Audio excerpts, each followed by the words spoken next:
Not sure why. Hey, everybody on TikTok. Looks brighter on TikTok.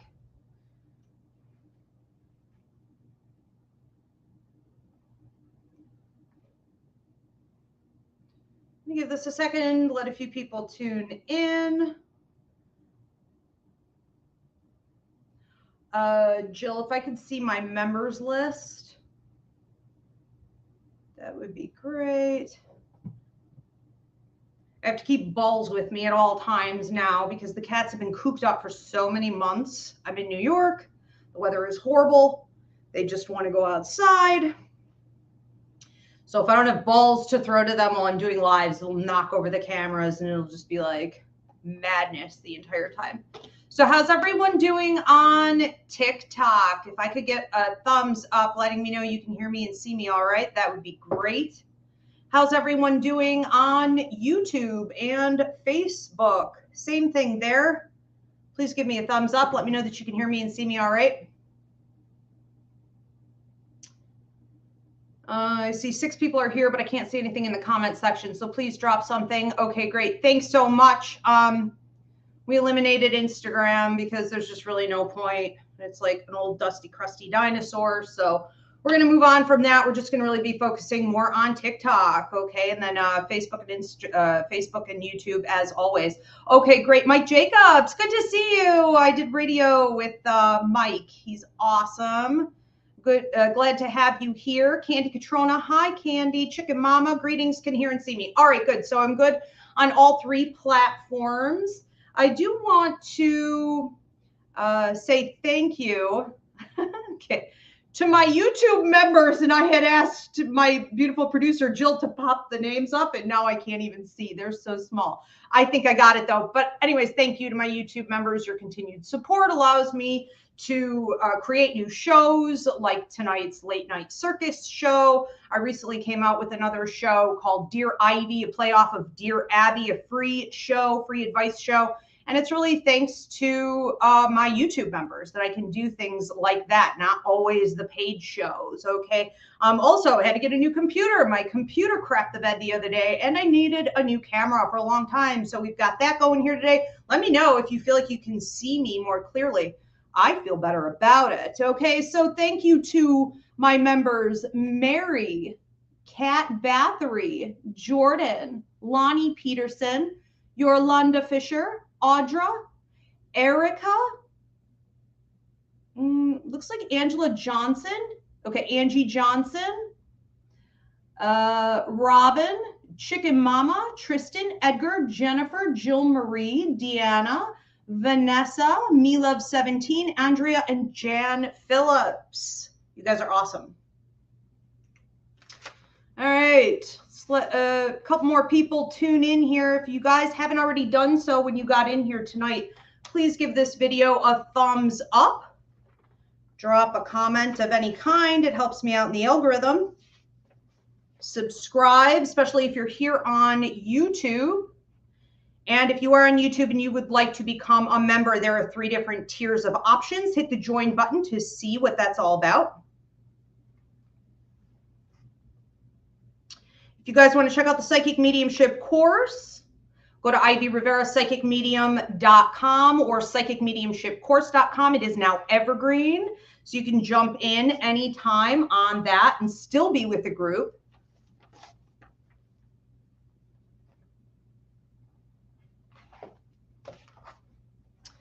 All right, all my shows are interactive, so I encourage you guys to post your questions, your comments, if they're applicable to what I'm saying at the time. Jill, my beautiful producer, is going to be popping them up. If not, we're going to hold them until the end. Okay, and I'd love to hear your feedback, especially because this is only the 2nd episode of this show I've ever done. I really need to know where you guys are at with this. Okay, what do we want to see more of? What format do we like? Now, last week, I think I covered maybe 8 topics, or it was like 2 weeks ago when I did episode 1 of Late Night Circus. I think I covered maybe 8 topics.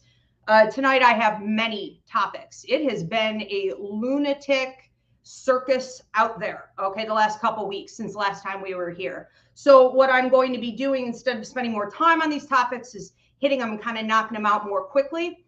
with a little less detail. And I would love to hear from you guys which format you like better, the more detailed format where I'm talking about fewer things or more.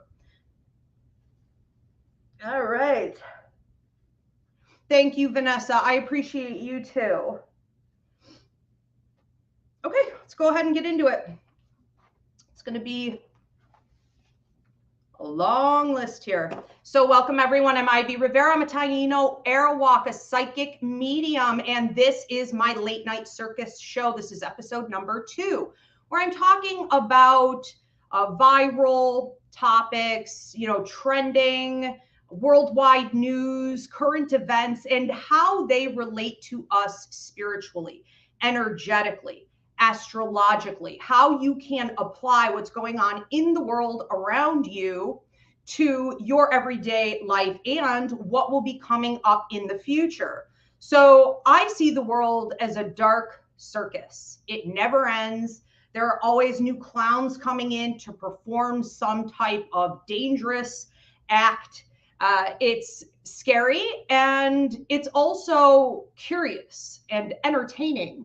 And it's a never-ending freak show that I've always found interesting. I prefer in life to be more detached and observant of things than absorbed in all of it. And that has kept me safe. It's also allowed for me to analyze what it is that I think I'm looking at and see it in the scope of a much larger picture. Okay, what does it mean in the bigger web of life and the universe? And I think many of my followers see the world the same way. So let's break some things down that have happened in the last couple weeks since I saw you last, beginning with Elmo's viral mistake. Okay, for those of you who didn't see this, Elmo from Sesame Street decided to go ahead and trouble himself by opening up his sweet little heart on social media. He went on and he said, "How's everyone doing?" And he was bombarded. This immediately went viral. He had millions of views and thousands upon thousands of comments of people unloading their deepest, their darkest, their micro, macro stressors, relationship problems, health issues, you name it. Everyone unleashed and unloaded on him. It seemed to be pretty proportionate, like men and women, which I thought was great. And I think Elmo was stunned. He did a couple interviews after that talking about how he's glad that he asked. Clearly, people need to be asking more, and that he was there, as a support for everyone. But what it really showed, and a lot of therapists, psychiatrists, psychologists, stepped in and they said what happened to Elmo that day, was a real reflection of where we are, not just here in America, but worldwide, desperately needing therapy, which is expensive. Okay, it's a for-profit medical system here in America, so people can't afford therapy. But, internationally, that people clearly are not communicating enough. They're not talking about where they are in their day-to-day, and they're not being asked enough, of where they are. So I think, it's something we're going to be, on a more spiritual note, reflecting on more, because what Elmo really did in that moment is to expose how many needy people and stressed to the max. Some of these stories were heartbreaking and very, very intense. And it's good for us to realize that we're all just walking around carrying this baggage every day, 24/7. And some of us really are on the breaking point. I think Elmo, being a soft-natured creature, not a human, I think he was sort of the only one who could touch on this, at this point in time, because people are so individualized, and we are so dog eat dog, and we are so put off by one another, because while we are all stressed, we are all also giving off toxic energy, and none of us want to have anything to do with it. Okay. So people say, well, you know, in America, everyone's so friendly. Yeah, we're fake friendly. Okay. It's not like France where everyone just is openly miserable, you know, but it's like, how are you? How are you? I'm great. How are you? I'm amazing. Thanks for asking. And then on and on we go. And none of it is real, right? So we're all shattered. We're all broken. It's a devastating condition of the world right now. And Elmo had to step in. It had to be someone like him, right? Or it, whatever the heck Elmo is. I don't know. A puppet. And it worked. Okay. So I think there is going to be a bigger story of intervention here down the road. All right, let's move on to another story here. The men's loneliness epidemic. Bingo.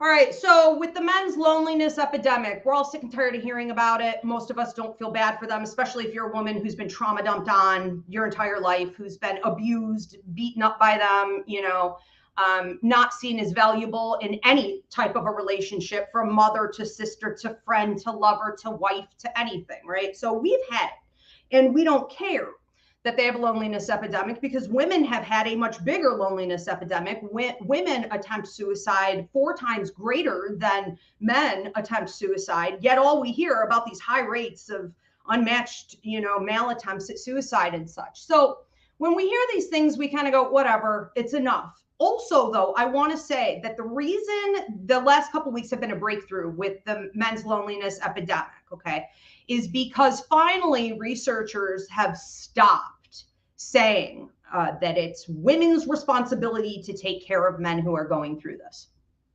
That was a huge mistake. Women have already decided we're done. So to try to re-victimize us into the system is a joke, all right? And when we heard repeatedly in the last couple years that men were going through this loneliness epidemic and they weren't getting enough sex and they were committing more suicide, we were also being told as women that if we don't marry them or at least cohabitate with them, they're going to vote right.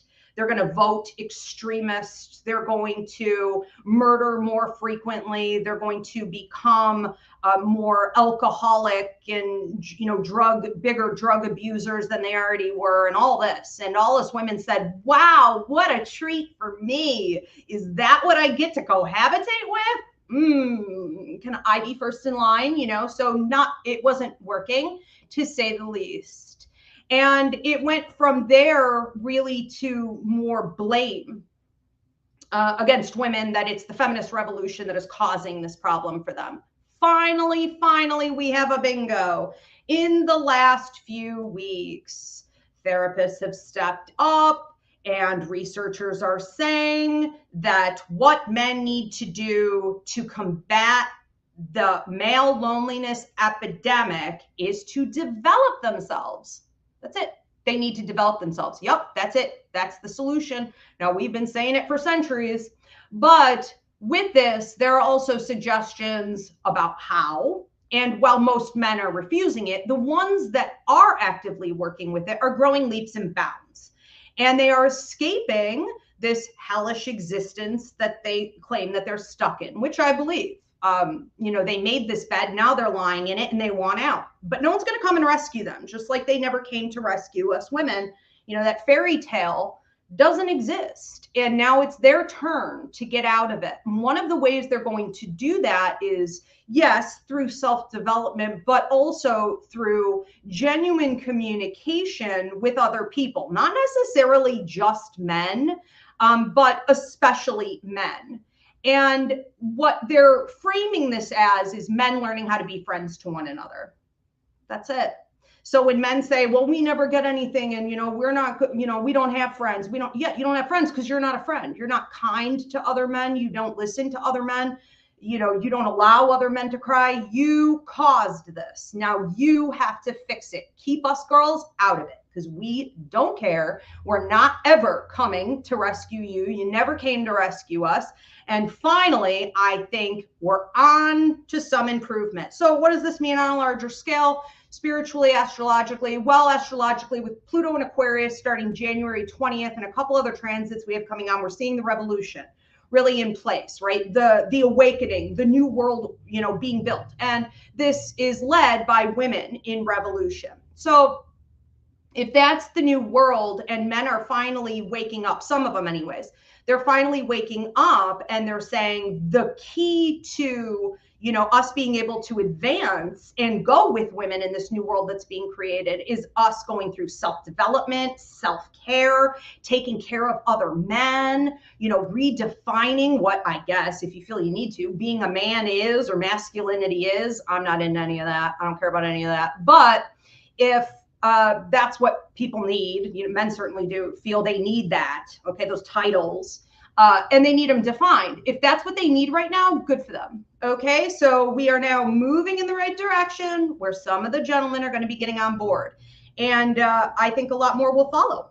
Okay, so strength in numbers is a good way to say it. And men trying to be authentic have not had strength in numbers up until this time, and it's sad to watch, you know, them being abused for being like a human, you know, so this is good for them. All right, let's move on to another topic. USA's free prison labor and illegal homelessness. This is unbelievable. If you missed this, find my list of circus performers here. So most of you probably know that we have more prisoners here in America than anywhere else in the world. And we worldwide make up something like 25% of the prison population, which is like maths out to be something like 1 in every 95 people is incarcerated. Okay, 1 in 99, something like that. So basically, these prisoners caught up in the prison system have been giving free labor. Let me know if you're aware of this in the comment section. I want to see where everyone's, you know, mindset is, knowledge base is on this type of thing. They work, you know, free labor for companies, and that means that it's a for-profit system, which means basically America has reinvented slavery, right? And you know, when the Civil War, after the Civil War, it was rewritten for America here that you couldn't trap slaves, but that, you know, we could imprison people, and that would be the only forced labor that we could have. So the solution is just to take people, stick them in jail, and get free labor out of them. It is the slavery system rewritten. And of course, we all know that the majority of prisoners are Black and, you know, Hispanic, Indigenous. And we saw that through the Associated Press, they did an investigation about a week ago saying that they stand against the U.S. abuse of prisoners to profit these billion-dollar companies from making everything from mattresses to solar panels to the fast food services. And we found the culprits behind a lot of this. So we have McDonald's, Coca-Cola, Cargill, which is behind, if you've never heard of them, they're behind a lot of the fast food services and food in general, from what I understand. Pepsi, Domino's, Pizza Hut, Walmart, like always, big shock. Burger King.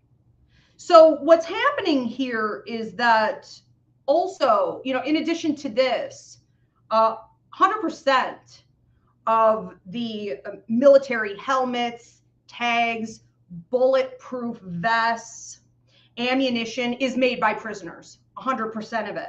36% of home appliances internationally are made by prisoners. 21% of office furniture and a bunch of other things. Long story short, it keeps us competitive. And if you've been up to date on what's going on with the homeless population, which has been skyrocketing in recent years, plus we see boomers are about to be hit within the next 5 years. All these boomers who were hoping to get like Social Security and, you know, have a retirement and all of this, a bunch of them are going to end up homeless. A ton of them are going to end up homeless. And if you're a millennial, well, I'm a zennial, okay, I'm on the cusp there of Gen X and millennial. But I think everyone there on that cusp, and even some Gen Xers are feeling it, but certainly millennials, certainly Gen Z, if you know the risks of becoming homeless because you are spending well over 30% of your income for rent and you cannot buy a home, you understand that this is a possibility for any of us at any time. And what's happened now is that there are only 2 states left in America where it's not illegal to be homeless. 2. Okay, Oregon and Wyoming. That means everyone's getting arrested. Homeless people have been getting arrested, are going to be thrown in jail and used for this free slave labor. That's the America of freedom we live in. And it could be you anytime. So for anyone who's been like judging on this, oh, well, prisoners deserve what they get. Do you think you will deserve what you get? Heaven forbid you get sick in a country like this. You have no medical coverage. You have no one to come save you. Are you going to deserve what you get? We need to start speaking out. We need to start speaking out yesterday on these issues. So, it's already been illegal for a long time in most states for people to go out and feed the homeless. I mean, you'll get fined. You'll get in big trouble for even trying to help them, to feed them. So they're basically, Americans are being tortured, right? They're being thrown on the streets due to unlivable wage earnings and, conditions here in this country with no assistance. All the money goes to war. All our taxes go to war. Nothing goes to helping to better our system. We are the only country, the only like Western, right, country in the world lives like a third world country here, basically. And they're going to be able to profit off of that. So what I see as far as this spiritual, astrological, energetic message here is on this, is that it had to happen this way in order for people who thought they were untouched to be touched.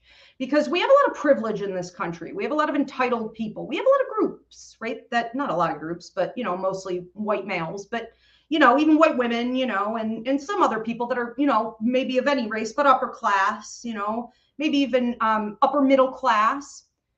These people may believe that they cannot be touched by this. And a lot of people in this country have a tendency to say, if it's not my problem, I don't care. Or if it ain't broke, don't fix it. So they're complicit, which means they cause the problem. They feed the problem.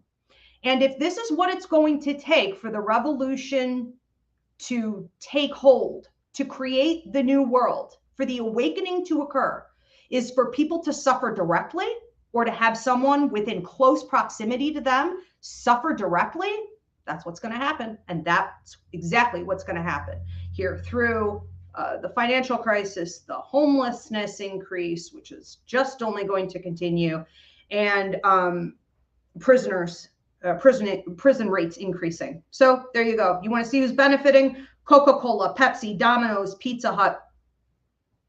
All of these companies, the military, the American military. There you go. All right, let's move on to another story here. Women ruling the housing market. This was exciting to hear. So women now rule the housing market. A lot of states are saying that it's half or more of individuals who come to purchase. Single women are making up about 20% of the housing market. These women are not putting anyone else's name on the deed.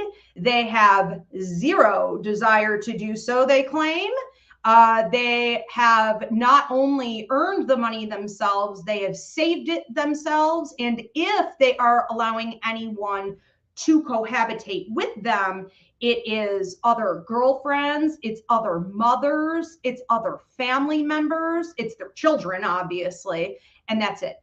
So I thought that was absolutely huge. Okay, amazing to hear. Also, it's really nice to hear that, in this impossible housing market like here in America, that women are the head in buying up property. So don't think you can't do it. Okay, even in this market, it can happen. It is happening. And talk to other sisters about how we're pulling this off. I just did it myself 2 years ago. Okay, in the nick of time before the market, very doable. All right, let's move on to another story. This is going to bother you, and it may. You may want to tune out at this point and come back in a couple minutes. All right, so trigger warning here. A doctor decapitates baby and posted on social media. In Georgia, there was a young Black woman who was giving birth when her doctor who was delivering the baby made a mistake where that is never really made. I mean, it's basic 101 knowledge about how you are supposed to handle the shoulders, the neck, the spine, and how you would put force or not put force, coerce. And if you cannot, it's an automatic emergency C-section.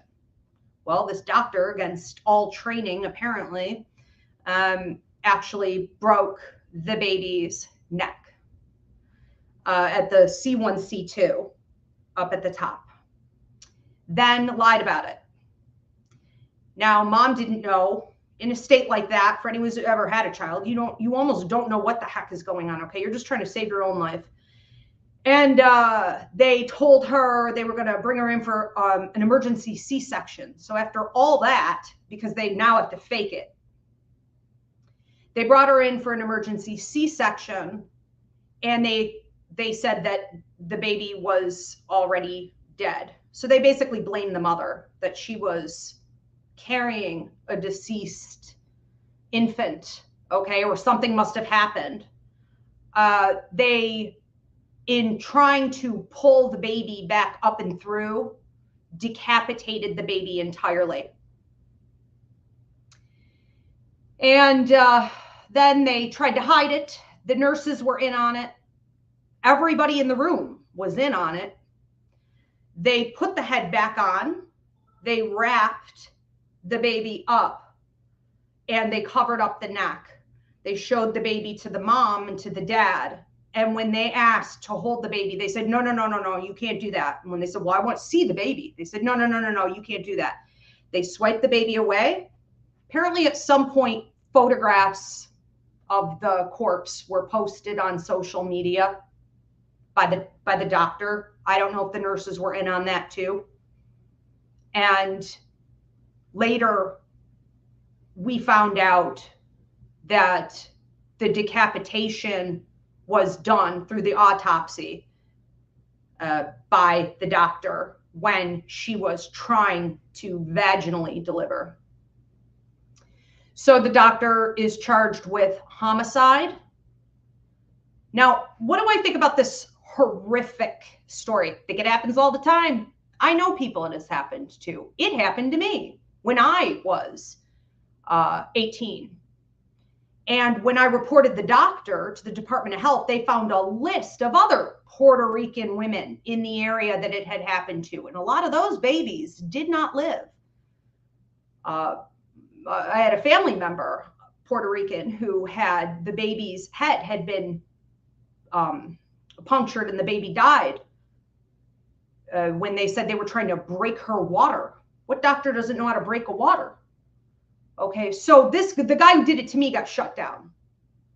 But a lot of the other Puerto Rican women didn't speak English as well as I did. I'm mixed. So, I had some ease on my hands I had some extra fight in me to go forward. Not a lot, but a little more than they had. And I knew the system better than what a lot of these other women did. Now you hear horror stories. I believe there's a 35 increase percent rate of deaths for Black women from pregnancy and childbirth. This should not be happening. I mean, none of this should be happening. But I find it very hard to believe that these things are accidental, especially when you see, like I saw in my own situation, Puerto Rican after Puerto Rican after Puerto Rican after Puerto Rican, and no one else seemingly been tortured by this doctor. Okay, so we have another situation here. What is the spiritual message? Well, like I always say, the revolution began in 2019. It is now peaked in January 20th, and the ultimate peak of the revolution is going to be led by women and the indigenous. But just before that, so the last, I want to say 3 to 4 years, it was really being led, and will continue. There will be many stories there, by the Black and LGBTQ community. So I think that this fits in perfectly. This, not only the exposure of what happened here, but the charge. The charge is unheard of. These doctors get away with murder. Not this one, not this time. And while they're still trying to downplay it in the news, the charge of murder is homicide. Is definitely what it is. So it's going to bring a lot of awareness. It's going to make headlines. I think that once mom and dad are able to collect themselves and speak up more, we're going to be hearing a lot from them. And I hope this goes deep, deep into criminal charges, well beyond civil, because that's what the rest of us need to be doing, is moving beyond civil into criminal charges. All right. So that was incredibly disturbing, outrageous. They just think they're going to get away with it. The fact that the nurses get in on it and all the other staff, there were aides who were in on it. Everyone who was there covered it up. They were trying to prevent the autopsy. You should see the paperwork on this one. Unbelievable. Let's move on to another one. 3 frozen friends found in yard. All right. This was a Kansas City situation where these friends got together, 3 of them, at another friend's house to watch a football game. And the friend who owned the property, anyone else, have you heard about this one? This is really strange. The friend who owned the property was like some kind of chemist.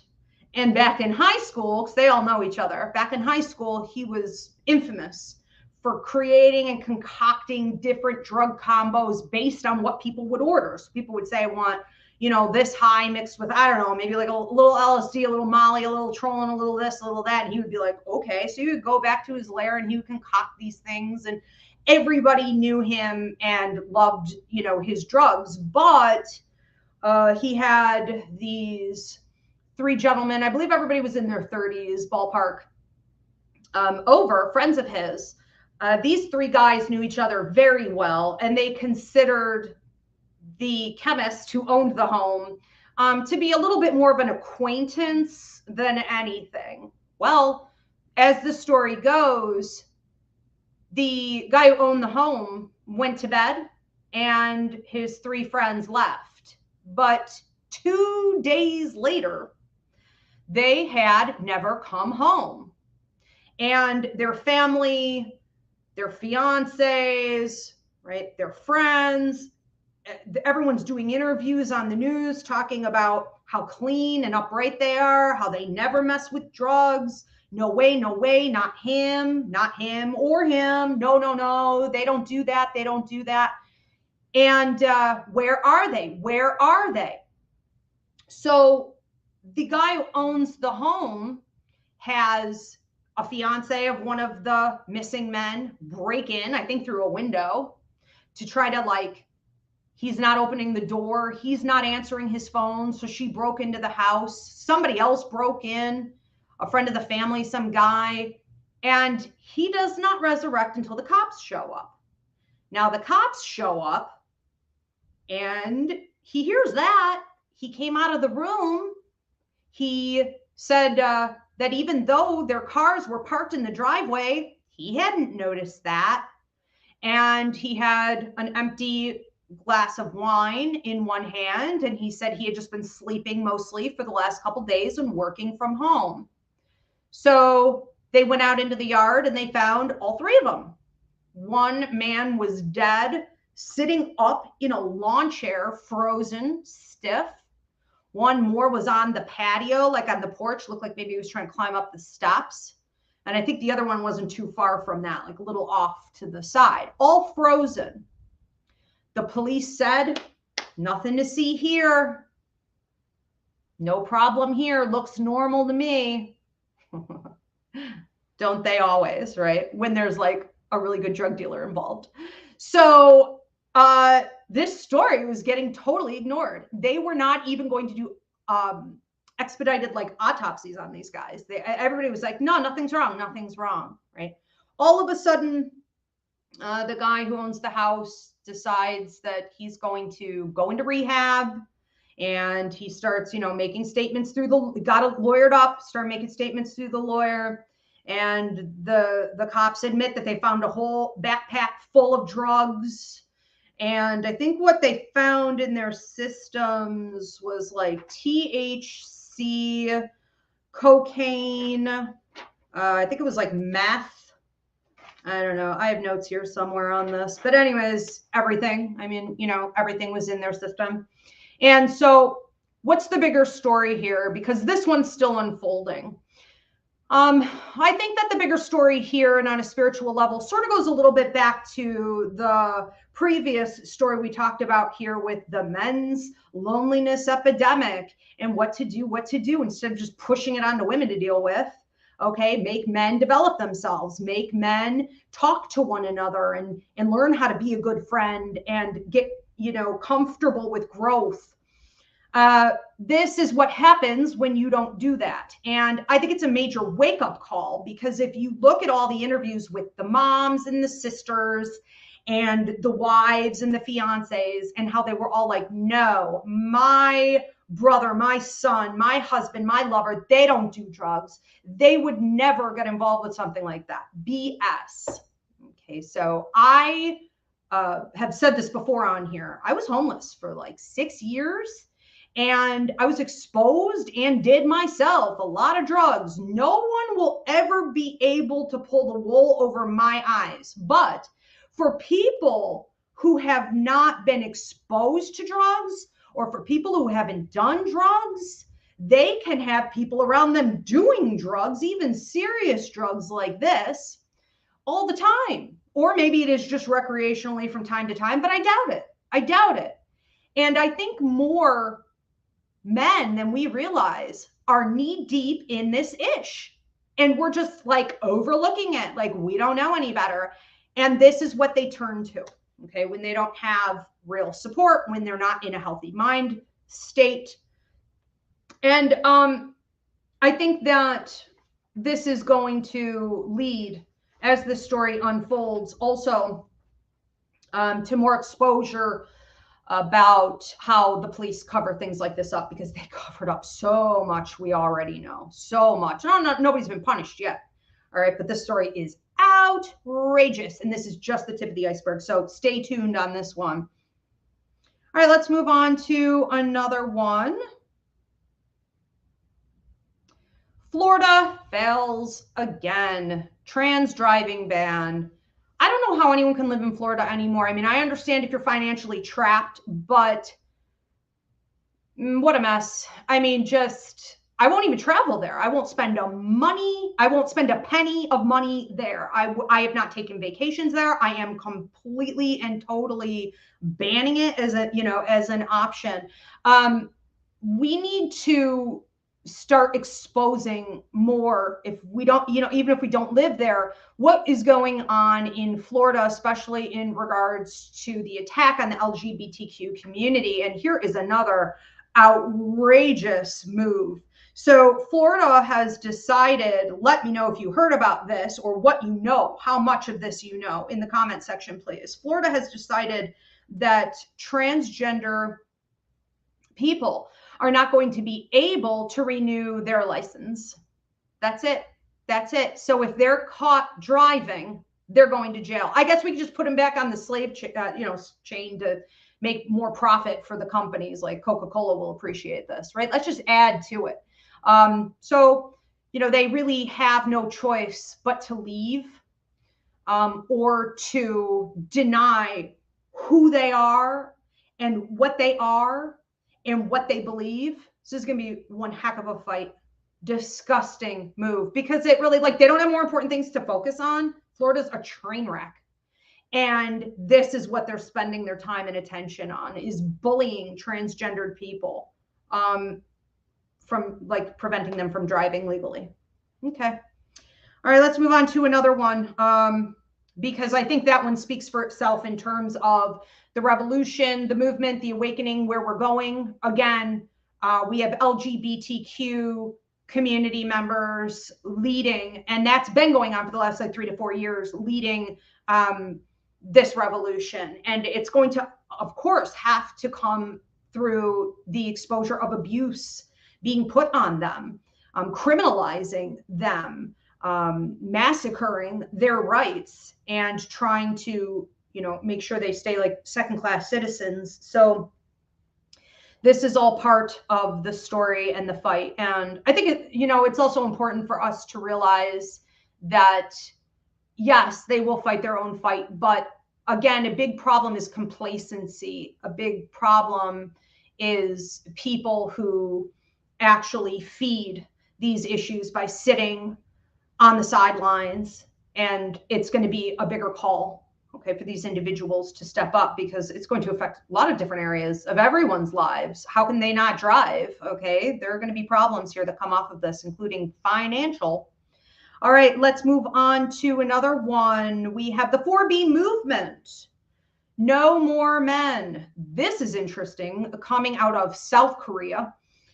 So I do want to ask you guys at this time, if you haven't already done so, please give this video a thumbs up, drop a comment of any kind. It helps me out in the algorithm. Subscribe. And if you are here on YouTube at Ask Ivy and you want to become a member, hit the join button to see the 3 different tiered options. Donations are always appreciated, guys. Thanks so much. All right, the 4B movement, no more men. What is it? In South Korea, China has something similar. The Black women's movement has something similar. The 4B movement is about excluding men from their lives, decentering men in every way. So the 4Bs are something like, these women are not having children. They will not get pregnant. They are not sleeping with men. Not at all, not even for pleasure. They will not sleep with men. They refuse to date, and they will not get married. So the 4B movement has spread from 2019 to now. It's gotten so big that it only takes 10 to 20% of the population to create major influence, to cause huge ripple effects, okay? More like waves, okay, of effect. But they're well over that amount. And now what's happening due to the success of their movement is that other countries around the world, women are adopting this from all over the world. And American women are on it. I believe we have also exceeded that 20%. I know a lot of American women believe that there needs to be like, if 80-90% of us get together and decide that men who have terrible behavior will not be entertained by us anymore, right? No nookie, no kids that we get stuck taking care of anyways. I'm not even dating you. I don't care if you're going to pay for it. I'm not even dating you. And marriage is long gone. Okay. But the consequences of this, we have seen like wildfire so rapidly, from, the men's loneliness epidemic, the suicide rate, right? We had Roe v. Wade overturned to try to force us into it. I mean, all these things. But it isn't, American women are wrong. And it isn't 80 to 90%. It's just like 10 to 20%. And we've already exceeded that, I believe. And I think it's spreading rapidly, and it will continue to do so. This is just the beginning. And what's relatively new here in the States has been going on around the world. And I just think it's absolutely amazing, incredible to watch. What's the bigger spiritual lesson in all of this? Like I always say, it's going to be women and indigenous leading the last part, the biggest level up in the revolution. So over the next 10 to 20 years, it's going to be us taking over everything and redefining everything. Without fight? No, of course not without fight, but I think we're off to a pretty good start. Okay. It is forcing also these men to start taking care of themselves, because what research shows, what statistics show, is that the majority of these men who are essentially shunned by women because of their terrible behavior. They don't respect women. They demand things of women, right? They have an entitlement attitude. They continue to see women as objects that are just there to like stroke their ego and do work and carry the labor for them. All of them basically have gone running back to their mothers. So research shows that while they're trying to like, you know, knock on mom's door, or they've made their way into her basement, or they're crying on her shoulder, moms, sisters, aunties, the women in, and I'm still talking South Korea, but I think we're even seeing this in the States at this point, even though we're early in the game, even family members, including their moms, have shut the door on them and have said, get off of me, get out of here, go take care of yourself, and primarily go to therapy. And they have.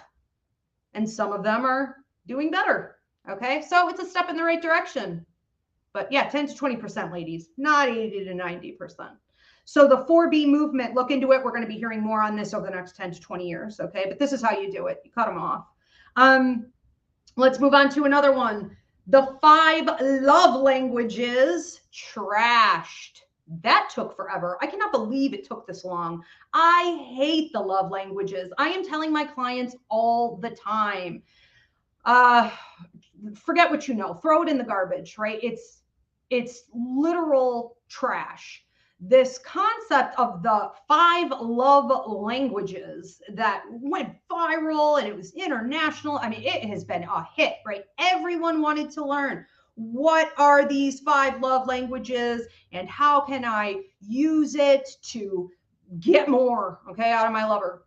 And it is always seemed ridiculous to me because they look like disorders to me. I'm like, okay, these 5 love languages, well, it looks like it's directly linked to something you didn't get in childhood.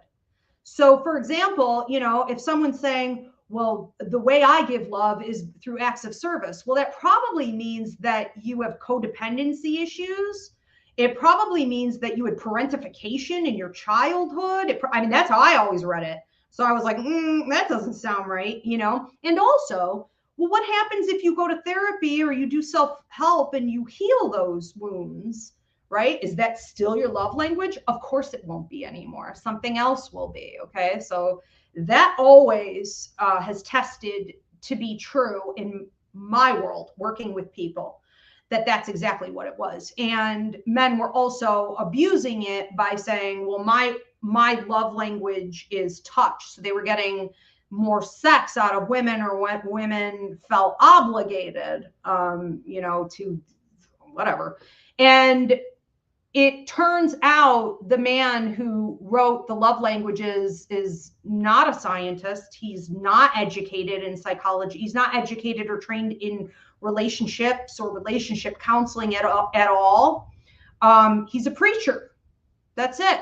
He has been working only with white heterosexual couples, and this was all geared to empower men. All of it exposed overnight. He took a nosedive, and it's about damn time, because that garbage made me sick. And it was sad how many people bought into that. What's the bigger spiritual lesson here?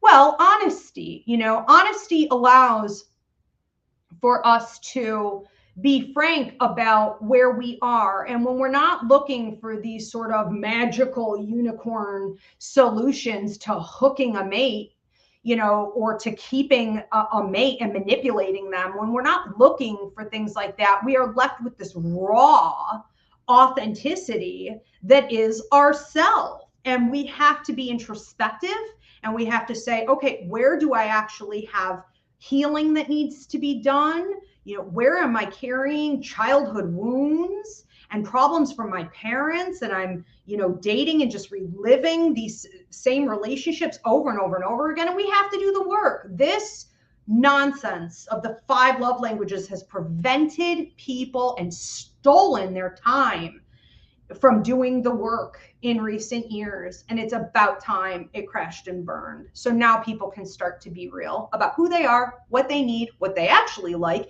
and realize that that's constantly changing.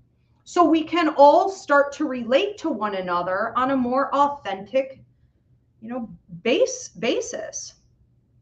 All right, so this will help love grow. At any time that's going on, it's good for all of us. Very timely, this one, don't you think? All right, let's move on to another one. Guardian angels. I'm going to speed up on these a little bit because we have a lot this week. The guardian angels, the clown's return. All right. Guardian angels, for those of you that are younger, the guardian angels were like this biker gang group that was like big in the 70s and the 80s. And I don't know, it went out in, I guess, the 90s, the 80s. And, you know, they were always like wannabe cops, sort of, the sort of like militia, you know, they would go out and they would like fight crime, you know, in their own way. And they've resurrected from the 80s. And they should be climbing back into their hole any minute now, because the day they came out, the Fox News, Hannity, is that his name? Hannity had them live. What a bunch of morons. Had them live on the news and was like, the guardian angels are back. They're here to fight crime because crime in America is out of control. And they took a Latino man who was on the street living life, and they beat the ish out of him, the whole gang of them. And you can hear Hannity being like, zoom in, zoom in. I mean, it was the equivalent of like a lynching. Disgusting. Everyone's like, yeah, you know, get him because he's Hispanic, and everyone, like, you know, hates us. And they're claiming that he was an illegal, okay, so that he was an immigrant, they're claiming, and that he had just stolen and had assaulted someone. None of that was true. None of that was the case. And while a bunch of people got arrested because of what they did, that's not nearly enough. And I hope to God he comes back with some major lawsuits, you know, and pushes criminal charges as far as he possibly can.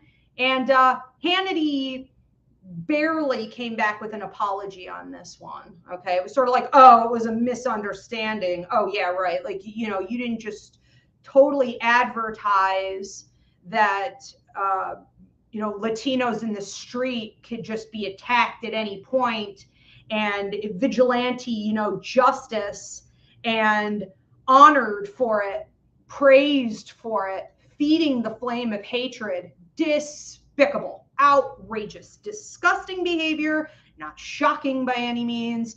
But you got these clowns resurrecting from the dark shadows. They need to climb back into their holes. And hopefully, and through the exposure of how this thing went down and how they lied about all of it, they just attacked a Hispanic on the streets like this. And Fox News filmed it, you know, mind you, and was like rooting them on. I think that the bigger spiritual aspect, the potential benefit that can come from this, is the way it played out. It's not just some printed story. It's not something that went out into the media in like little doses, even though it should have been a huge international story. It wasn't just like bite size, you know, not even really national news. Instead of that happening, because it was live and because he's such a moron, okay, this is how it came out. And because they're so eager, you know, to bring back that toxic masculinity and that sort of Civil War mentality, because they're so eager to bring out that hate, they are so reactionary and so egotistical that they make huge mistakes like this, and everyone got to see. And there is no erasing that. There is no hiding it now. It was live. All right, so it's everywhere. If you have not heard this story, expose it, reshare it. We'll be hearing more on that for sure. But, you know, the Latino community is, I don't know about you guys, but I'm at my wit's end. So let's move on to another one. We're going to talk about the first ever mom imprisoned, the first ever killer kids mom imprisoned. What am I talking about there? There was a kid who murdered a bunch of people in a school shooting, and we know that I believe it was Ethan. Let me find his name.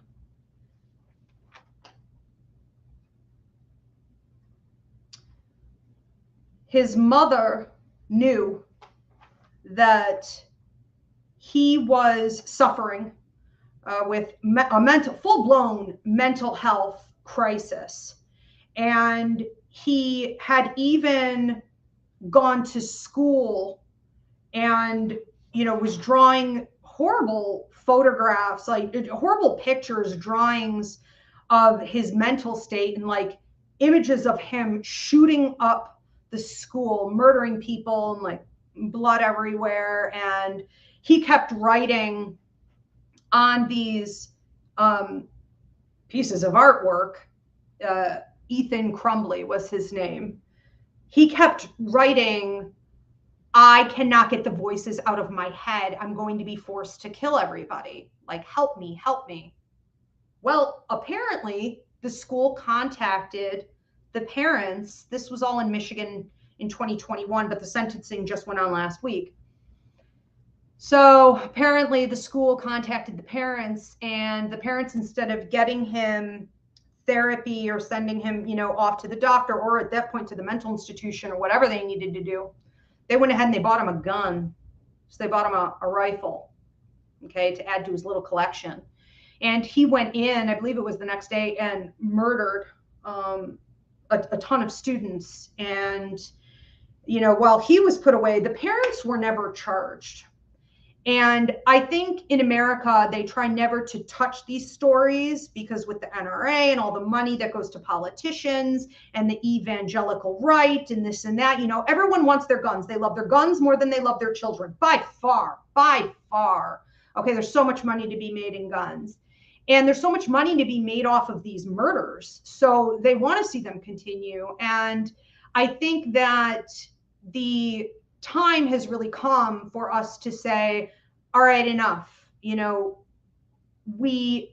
we're never going to be passing legislation just to even make gun laws a little bit safer, like commonsensical things, like people who have known, mental disorders, or they've hurt someone with guns before, or whatever it is. I mean, we won't even pass that type of legislation. Or saying, like, rifles that could take out, I think it's like, I don't know, 50 people in a couple minutes or whatever, whatever these rifles are called, that versus like a hunting rifle or a regular gun. Like, why don't we say, okay, no, none of these? No, we're not willing to do that either. We're not willing to say that any type of guns are off the market and anyone can have them. And finally, because I think change isn't being made, and we've seen so many children, people die in the streets. I mean, the mass shootings are unmatched internationally, of course, but it's a situation where, when it's a kid and it's a student going into a school and doing this, as it so frequently is, we need to at least start looking at the parents and say to the parent about the parents, how did you not know? And in this case, we found out they not only knew, it seemed as though they were encouraging it. They even, again, bought him the gun. And it's sad in the way that it's a case of neglect, for sure, because it does seem like he was crying out, and he is a kid. He was crying out for help when he knew his parents weren't helping him. He started doing it at school, asking for help. And it's sad that the school didn't intervene more than this. And so now with this case, the mother has gone away for life, because I think for every kid who was murdered by her son, she got something like 15 years. And so she's basically in there for life. Okay. And I think this is going to lead on a larger spiritual scale. This is going to lead to more, again, civilian community intervention in cases like this. This is exactly what should have been happening all along. This is what needs to continue to happen. And the schools need to be next in all of this. So that was a first ever in history move. And it's about time, because no doubt these people, a lot of people who love their guns, are raising up little murderers. And, I think the rest of us have had enough. Let's move on to another story. Man poisons wife and kids with abortion pills.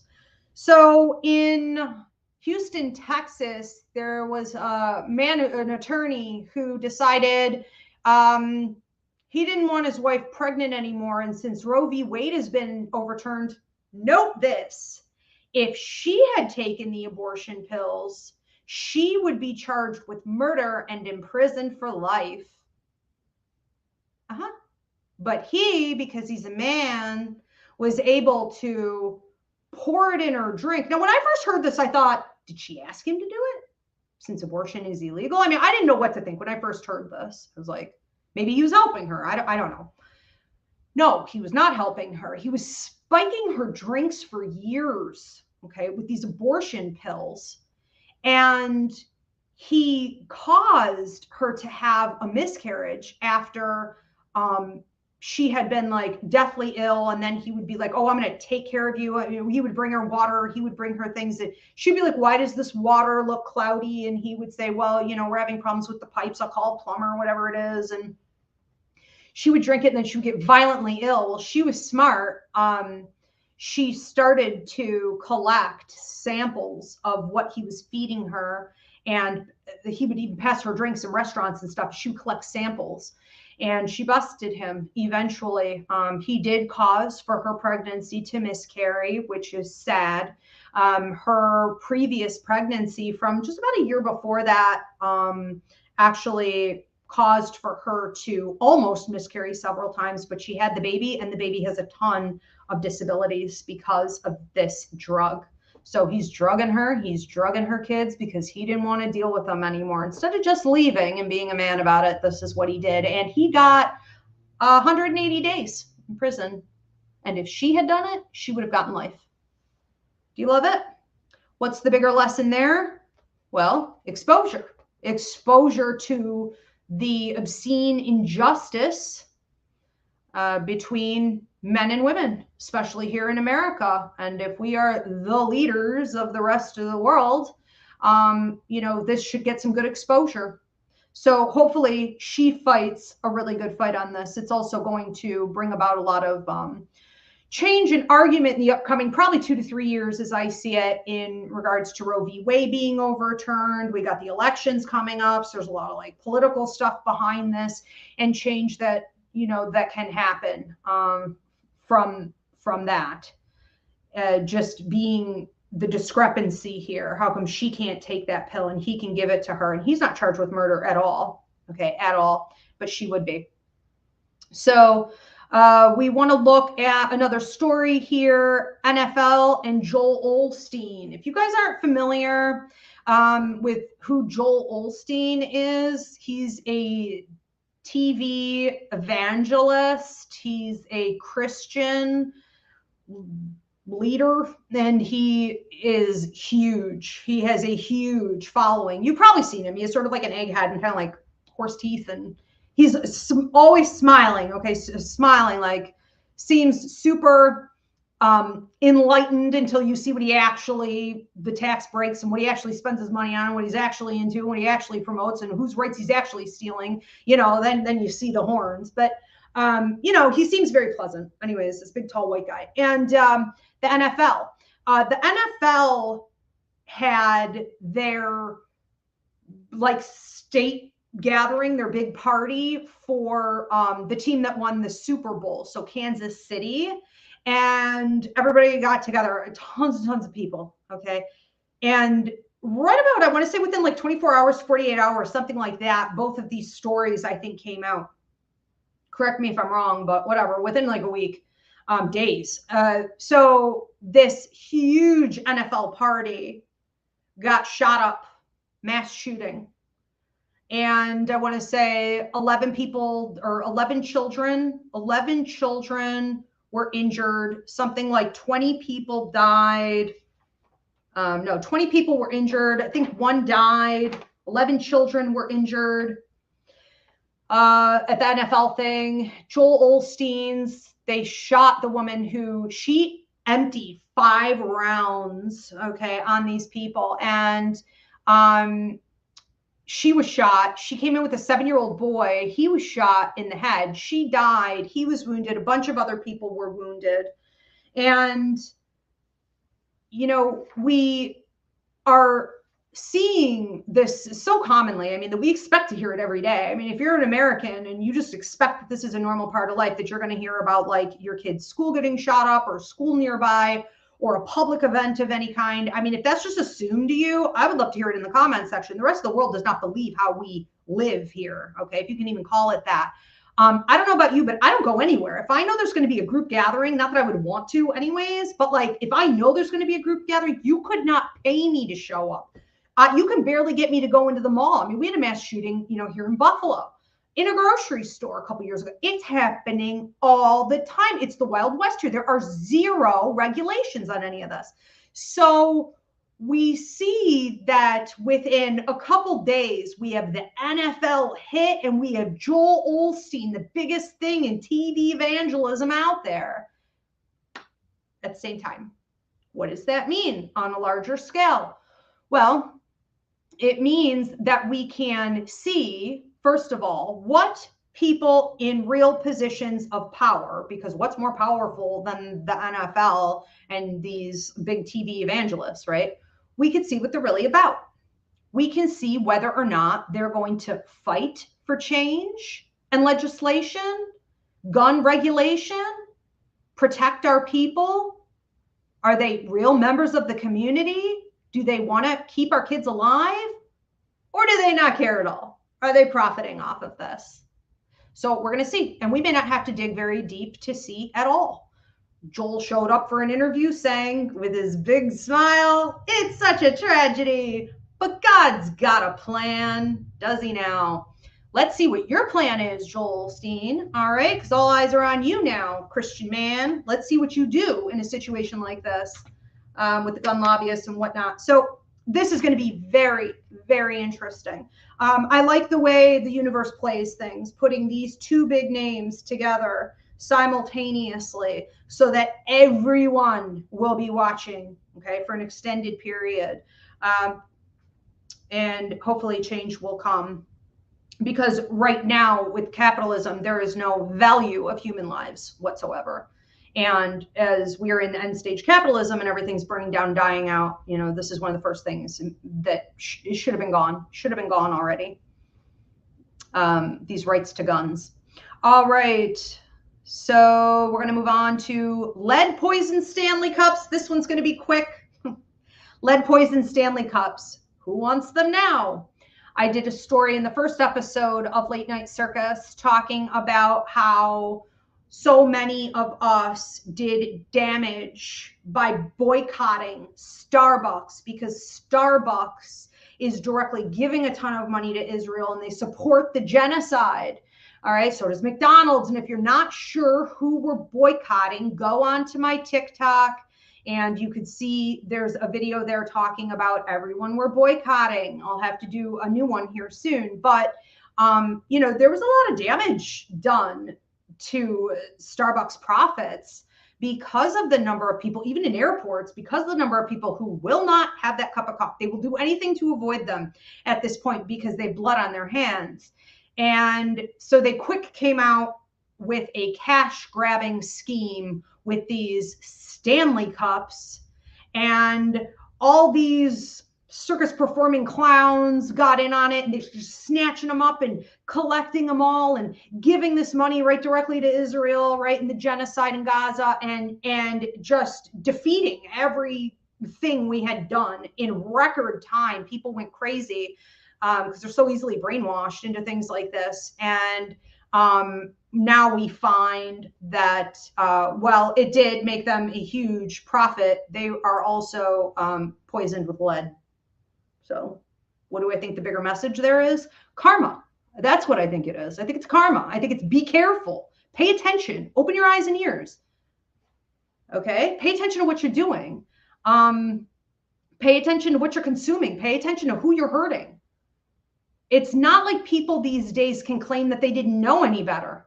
We have all of this information at our fingertips all the time. And if we don't know, it's because we're deliberately ignorant. And we're essentially saying, I don't care. Well, maybe now you care, right? So, okay, full of lead. You think Starbucks cares about you? Well, all right. So let's move on to another story here. I thought that was Ironic. Let's talk about bye-bye overdraft fees. So Biden stepped in, and there's some new legislature, there's some new, rules, there are some new restrictions on banks, and they have stopped officially these banks from predatory overdraft fees that have been going on forever. If you have ever gotten hit, I want to hear it in the comment section. Let me see a raise of hands. Thank you for the hearts. Thank you.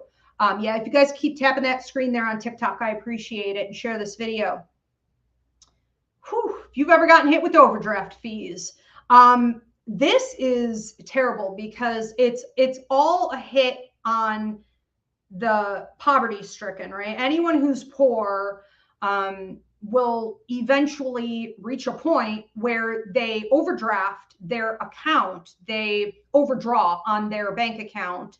And even if it's something like, I remember, for example, once I was overdrawn by 25 cents, and the bank that later got sued, for example, the bank made sure that what they did was they went in, and this is what Biden has put an end to.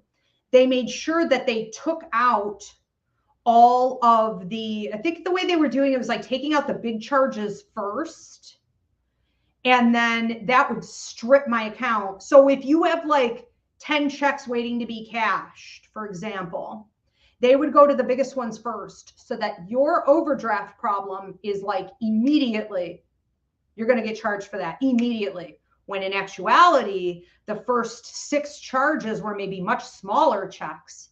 And that 25 cents may not have ever become a problem because you may have caught it in time, right?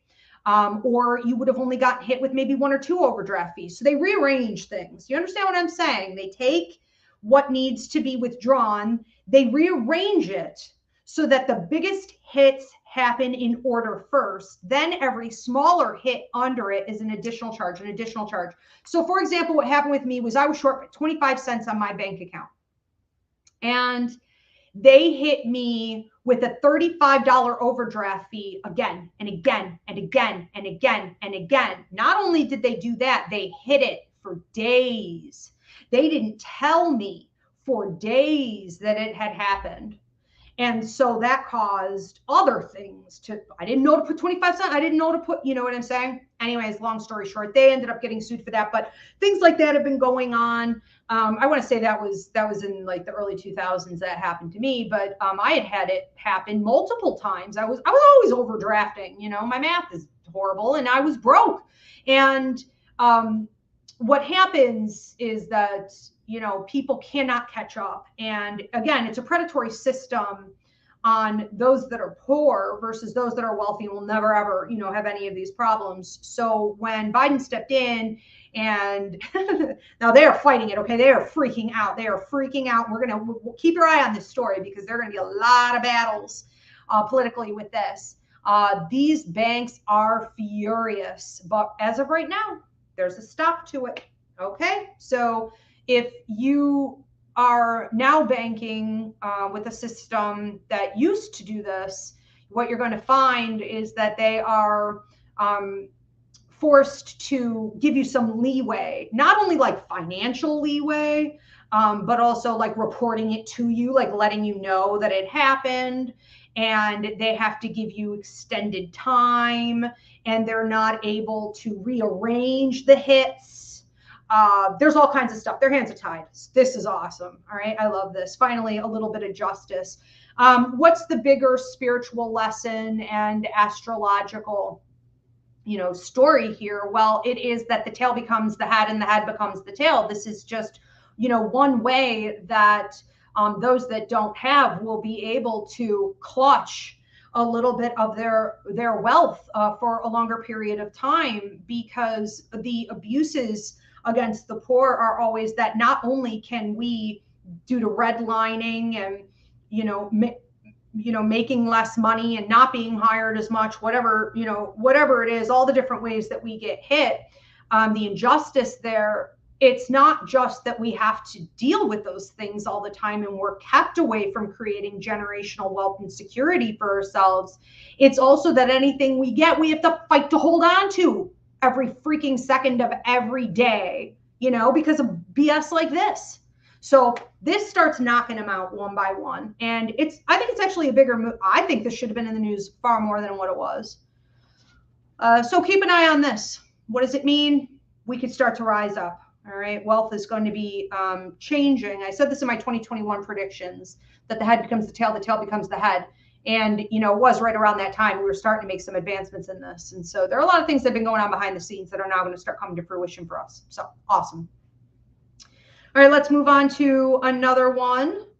UN rules genocide and UNRWA pulls funding. I'm going to keep this one short because there's a whole heck of a lot to say here. But basically, the UN ruled that what Israel is doing in Gaza is genocide against the Palestinians. And within days, Israel claimed, unfounded, with no proof, zero, still as of today, and this was weeks ago, showed no proof that the people they had approved in the UN, or I'm sorry, in UNRWA, okay? UNRWA, for those of you that don't know, they give support to Palestine. They, you know, they're sending food, they're sending water, you know, clothing, medicine, okay, things like this. Well, Israel claimed that a huge handful, like something like 9 or 15 of the people that they approved, mind you, that they approved to UNRWA, who are on the board of UNRWA, that they are working with Hamas. Oh, you know, that they're anti-Semitic and that they're attacking Israel. And what did UNRWA do? Everyone backed out. 14 countries backed out. Only 2 hung in there. So all of this aid is either backed up outside of Gaza, with the Gazans starving to death. They're having limbs cut off without any anesthesia. They have not had clean water, I mean, in ages, months. They're eating animal feed. They're eating dirt, okay? They're literally doing anything they can to survive with all of this food, all of this aid, all of these trucks, right? Just backed up. Just, they won't let them in. Israel won't let them in. So finally, some people have stepped up and said, you know, it's really interesting that as soon as the UN decides that Israel is responsible for a genocide, without doubt, that is the ruling, 100%. This is a genocide. This is not a war. This is a genocide. I never used the word war with this entire incident from day one, ever. That's not what this is. But they ruled that officially, and right around the corner is Israel taking the food, okay, and all the materials, the help, the aid away from the Palestinians through UNRWA. Now, they all pulled out without any proof whatsoever. They were just like, oh my God, well, this is what we're going to do. You know, well, one of the other things that's going on, and this all happened during the Super Bowl, right? Because they're always very clever, especially in times of war. But like, when are we not at war? You know, when are we not pulling a genocide on someone, meaning America, like all over the world? It's always like something like on a holiday, or, you know, during a big TV production of something. So during the Super Bowl, Israel soldiers had forced all the Palestinians to evacuate to the deepest southern level, like point, okay, of the Gaza Strip. Now they've been moved. Go to the north, go to the south, go to the north, go to the south, go over here, go over there, go over here, go over there. And everywhere they move these people, they bomb them and they murder them. Once they get them in a nice collection, and like a lot of them are, you know, dying from the travel and starvation and dehydration and the cold and whatnot, it's no different with these indigenous people than what we did with the Native Americans and the Trail of Tears and whatnot, right? We're just reliving the same stories. Looks like the Holocaust, looks identical, right? March them, march them, march them, march them again, march them again. Well, if they make it to the new supposedly safe location, they get murdered once they're all collected there. You know, the idea here, I believe, now that they've pushed them to the lowest level, the southern point of Gaza, because it's hitting the border with Egypt, that during the Super Bowl, once they got them all there, during the Super Bowl, when they thought no one was looking or no one was really going to care, and a bunch of people didn't, you know, ever even know this happened, they bombed them, and where they are even attacking them as they're running in and out of hospitals. They're just waiting with guns, and if a doctor or a nurse goes in or they're carrying a patient in, I mean, they're offing them right there, right outside of the hospital.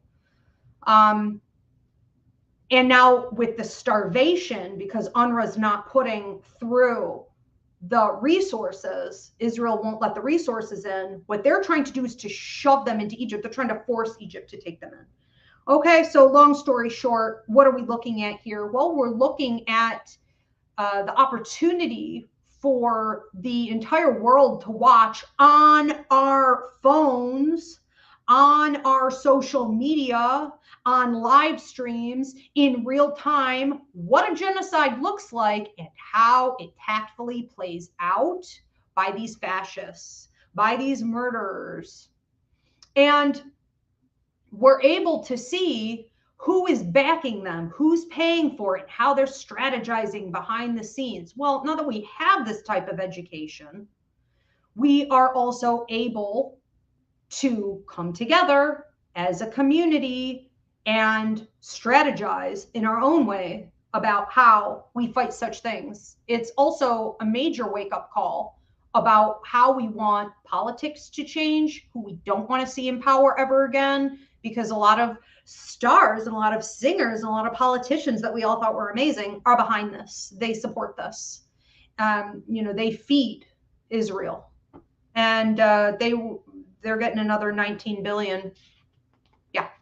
Yep, Biden just put it through. So we've got a lot of work to do, and the exposure of how this is going to play out, especially in regards to the way Egypt is reacting and responding, and the way this is typical of every other genocide where they get pushed out literally into another country, another land, removed from their land. All the graves have also been dug up, and body parts sold off. The biggest skin bank in the world is from Israel. Organs, skin, weird, like I can't get into it today. Okay, there's so much going on here, but we're going to see how these situations play out, and we're going to learn as citizens internationally how to come together and navigate to create a better future.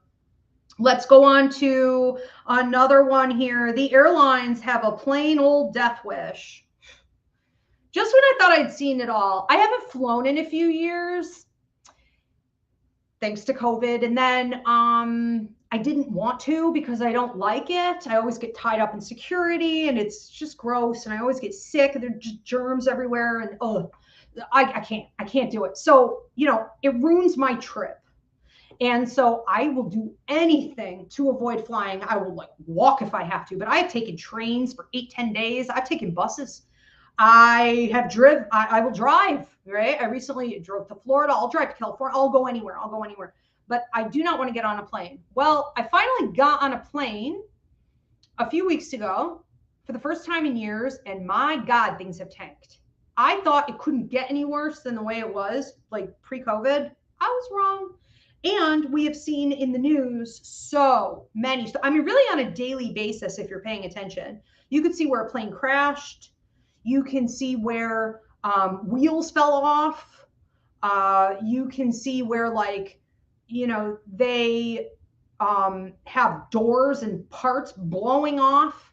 What was that, Alaskan Airlines? I mean, all of their planes had been like retracted and double checked because they didn't have bolts in the doors. And like there was a recent flight where the door blew off. And the kid, he was like 15. He was supposed to be sitting right next to it, but he like intuitively knew to move over a little bit. That's your gut instinct, people. Okay. And that's spirit right there telling you little things like that mean a whole heck of a lot. In this case, it meant his life. When the door blew off the plane, mid-flight in air, he was moved over enough that he didn't totally get sucked out the door, but like it ripped his shirt off. He was like bloody and covered in bruises and, red, and everyone was freaking out. Obviously, everyone was, losing it. And when they checked the rest of the Alaskan airline plane, it was like plane after plane after plane after plane where the door was about to blow off or other pieces were about to blow off. None of the bolts were put in right. No one's checking anything. And don't you know, last week, a bunch of politicians are trying to pass legislation to make it easier on airline companies so that they have to do even less than what they're doing now. Very interesting. It's a death wish. You're getting on a plane. I mean, I would just not. Okay. Horrifying. What do I think this means on a larger spiritual scale? Well, exposure. I think it's about people seeing how corrupt the system really is and how many politicians, are getting paid to be there and how they're doing dirty work behind the scenes. And they don't care at all about your safety because who doesn't fly? Everyone flies. What choice do you have? They didn't build the train system here in America, for example, to force you into things like driving and using planes. They don't want you to have a safer, not that that's even safe anymore because it's deteriorated, the whole train system we do have, but that's an infrastructure issue. But like we see that we are forced in this direction if we want to go anywhere, okay? And then we see them killing us and making a killing off of it. It was expensive. I flew first class, which was fine. It wasn't great. Okay. I definitely don't think it was worth it. It was still a clown show. But that's what had to be done in order for me to make sure I could bring on my bag, and, not have someone like right next to me up in my face, like hacking on me.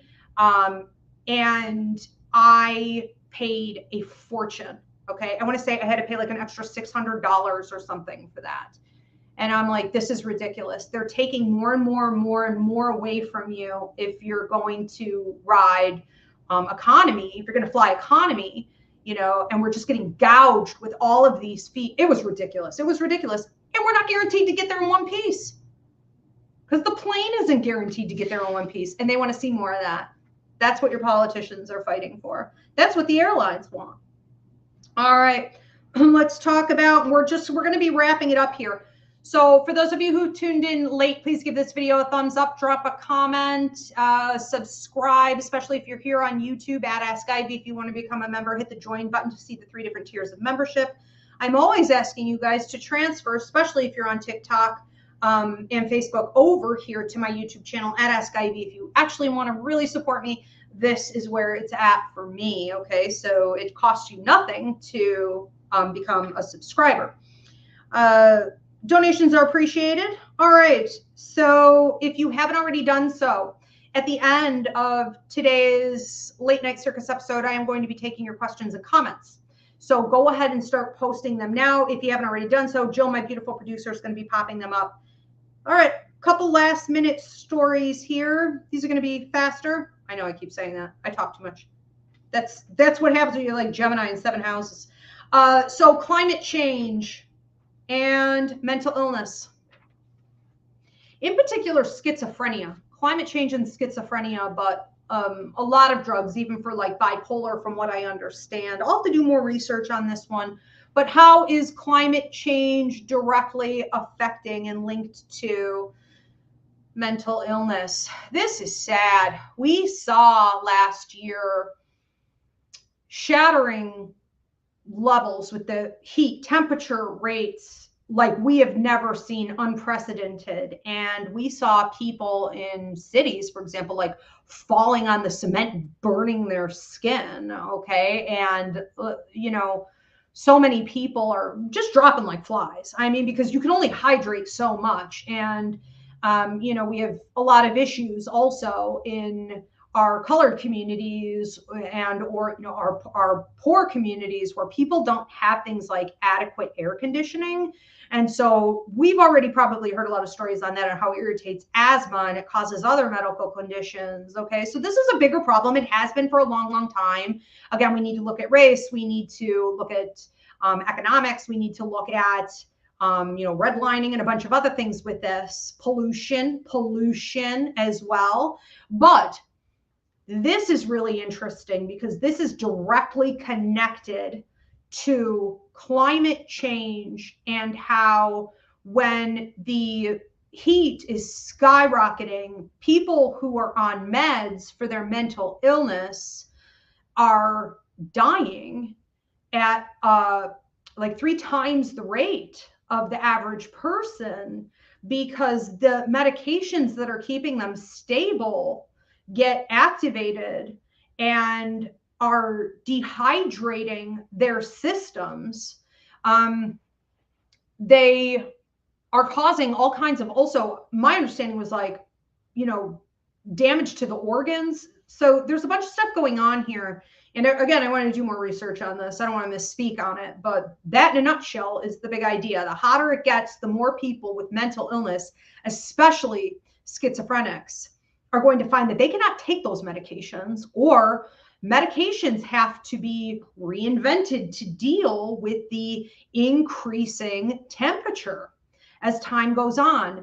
I think it's absolutely shocking that we already know 3 times the death rate. So sad, so fast, this is getting out of control. And I think that, there's a lot of, on a more spiritual note with this, I think it's going to help with equality. I think, again, we see a situation where the tail becomes the head and the head becomes the tail as we go more into the revolution, which again, this is Pluto in Aquarius, January 20th, really getting activated. And that's how we have treated our mentally ill in the past. We have also accused people like mediums, like psychics, of being mentally ill. So we are going to see that they're being put more in the forefront of the news. There's more awareness brought to their cause. And I also feel that there will be an increase in prophecy from these people, because like I said in the previous Late Night Circus, I said, well, I think I was talking about the Gypsy Rose Blanchard story, not her as much as Dee Dee Blanchard, her mother, and Nicholas Godejohn, her boyfriend, because he's schizophrenic. I talked in episode number 1 of Late Night Circus, go back and watch. And I have clips of this up on TikTok also. Of like an interview with him, I said that schizophrenics are so raw and so honest and so real. Part of the reason I like spending so much time with them is because they will speak on mediumship and the voices they hear and the visions that they have and the prophecy that channels through them. They will say it in such an authentic way that it is undeniable that it helps us all put into perspective that we are all mediums. We are all psychics. We are all having downloads. We are all prophets to some degree. It's just them, that live in this reality all the time that assist us in that way. And I think that, sad as this may be, for a while, until we can correct this situation, what we're going to see is them having more visions and prophecy and speaking out more from the spiritual world, because the medications aren't going to be able to work, or they're going to have to get off of them. Okay. Or like dehydration in itself causes hallucinations, right? Which is really just tapping into another dimension.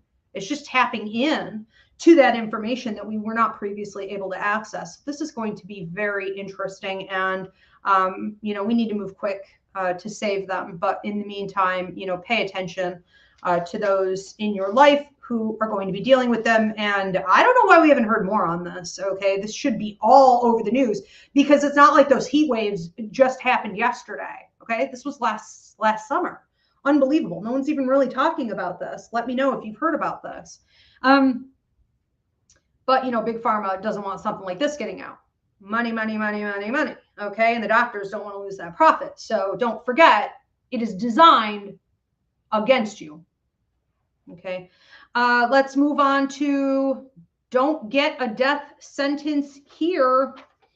All right. The state of Ohio is experimenting. Those on death row, they are now using nitrogen gas asphyxiation. 58-year-old prisoner named Kenneth Smith was the first one to receive nitrogen gas. And the UN stepped in and said, this is a form of torture. America, you cannot do this. And we watched. Alabama was the first one to use it, okay, but they only did it once. And then, you know, Ohio really charted what went on. So first time in U.S. history, this has been used, and it was ruled that lethal injection, so death sentence in prison, right, by lethal injection, it was ruled in Ohio that it was too inhumane, that it was causing unnecessary pain. However, listen to how this gas is working on those with a death sentence. So a mask goes on their head. It goes from about here to here. It's stripped. It is tied down, strapped, not stripped, strapped down to the table from both sides. The prisoner is then, you know, tied down to the table, and they administer the gas. According to people who witnessed this, they said it was the most shocking thing they had ever seen. It was absolutely outrageous, and it took a really, really long time. So the person, Kenneth Smith, he was conscious for about 5 minutes. Then it really hit him. And for 2 to 3 minutes, he was writhing. He was trying to, almost like his body was, you know, trying to sit up. And it looked like he was trying to almost like get the mask off. But what it did was it just like moved the mask around, even though it was tied down. And so it was not as effective. So it took longer. So every time he would, you know, lean up and lurch into it, he was moving it. He was vomiting. He was spitting. There were all kinds of fluids coming out of his mouth. It was like dripping down the mask. His eyes popped out. There were a bunch of other horrible things that happened with this. Anyways, very gruesome. And it took a long time. I want to say even after that, okay, it took a while, because then after the, you know, like 3 minutes of that happening, there were several minutes where he was just breathing really hard and he wasn't fighting as much, you know, and then he passed. So I know a lot of you may not care about this, you know, it's like, well, an eye for an eye, tooth for a tooth, you know, or he probably deserved it. And maybe he did. I didn't look into what he did. I'm not concerned about that. I just think that there are so many people falsely imprisoned, and our prison system is so for profit that we better be careful about who we're executing like this, when a lot of them are innocent people, framed people. The cops framed them even, okay? The justice system has failed so many prisoners. We need a complete revision of the prison system, just one of the many things, okay, here in America. But Ohio takes the cake. I swear to God, it's like Ohio. What the heck is going on in Ohio? What goes on over there? Like, no one ever goes in, no one ever comes out. Like, we don't ever hear anything. The only thing we hear is like one crazy story after a crazier story after a craziest story from Ohio, okay? Every week. Ridiculous. So there's that.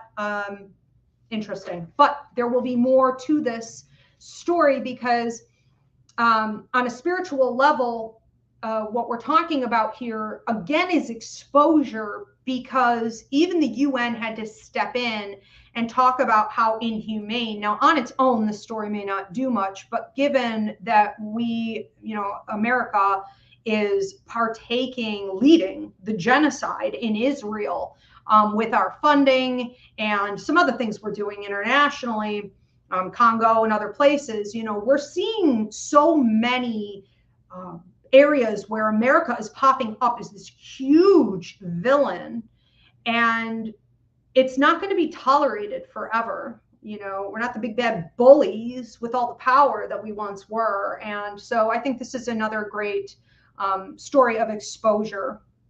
And I think we seriously need to look at what's going on with the prison system. And this may get more eyes on that story, because typically, again, if it's not people are like, if it ain't broke, don't fix it, or people deserve to be in there. And it's like, wait until it happens to you or someone close to you, or you hear something really disturbing. This is where we need to be looking.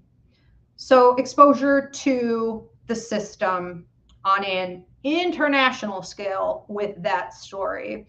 All right, and the last story of today, my God, I covered a lot today. Again, you guys let me know, did you prefer this format, or like talking about more stories a little bit shorter, faster going through them, or did you prefer the first episode where I covered only like 8 stories but a little more in depth? Last story here today. The EU tries to save lives, but the Pope takes them. You gotta love it. God bless him. God bless him. So the EU says, we feel that more people really need to be educated on how alcohol kills. Alcohol is a dangerous drug. Alcoholism is serious. We need more intervention. Well, the Pope decides to come out of the woodwork and say, wine is a gift from God. Okay?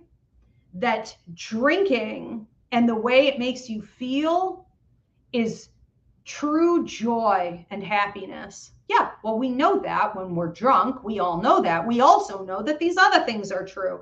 And it was very timely that he had to come out with that when all of these regulations were about to be put in place on how alcohol is being sold and who it's targeting, and other legal restrictions on where and how much, why.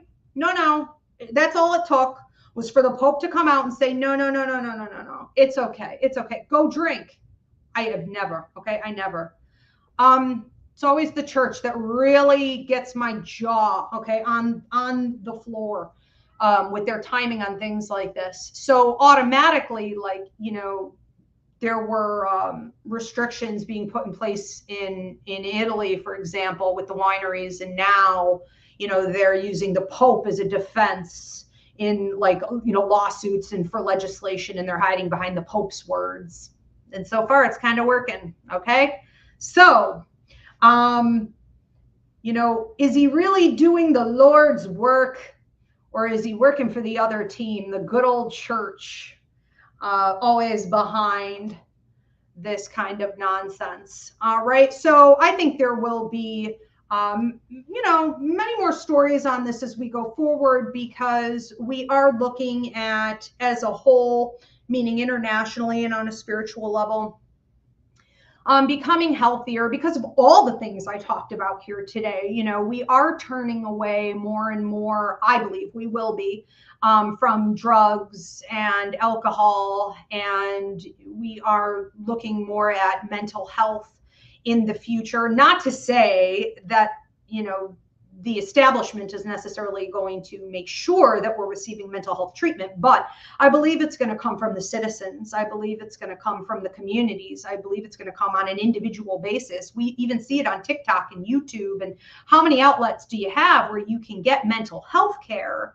and you can learn how to do something like shadow work, and you can come off of severe addictions? There are a million different ways that we can do this. And if the government isn't going to do it, we're going to make sure we're reaching people on our own, and we're doing a pretty good job. And so I see, this being a big part of that story. And the church is on the wrong side of things. You should have stayed where you belong. But this is just exposure again to how their story changes, just like the Bible has always changed to fit their profit. Yeah. Dirty. Okay. So tons of interesting stories in the news the last couple weeks. There was a ton more, but I didn't feel it was really relevant on a spiritual level, or, you know, there's a ton more, but I don't really feel like there are big stories yet. So I'm waiting on a couple things to unfold. But yeah, I would love to hear your opinions or questions. And also, if there are other topics you guys would like to hear me cover, please put it in the comments section now, or if you're watching this video after. All right, Jill, my beautiful producer, do we have any questions or comments? Cody says, can we get a symbology book update? Thank you, Cody. Always my cheerleader in this. So the symbology book is going really well. For those of you who are not on the early bird wait list, you can go to my email. That's at Rev, okay, like R-E-V, and then my name. So it's Rev Ivy Rivera at Yahoo, and say, add me.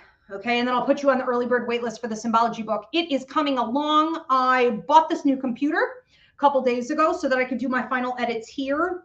And the next step is just seeing if a publisher is going to bite. If a publisher doesn't bite, I'm not wasting a lot of time on that. I'll just go ahead and publish it myself.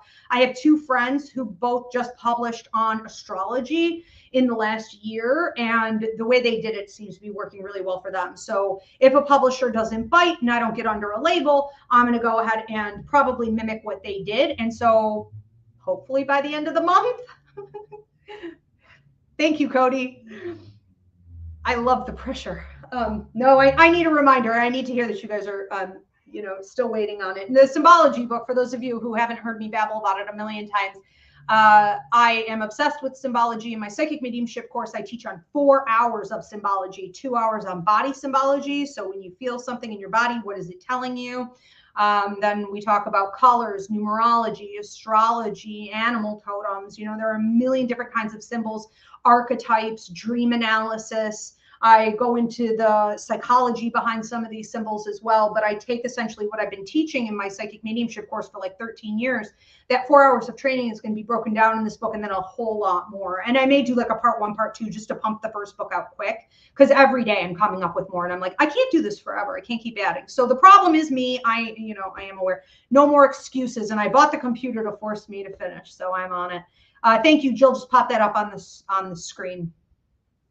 Yeah, and soon it'll be available, hopefully for pre-order as well, unless again I get picked up by a publisher, in which case I don't know what they're going to allow me to do. So we'll see.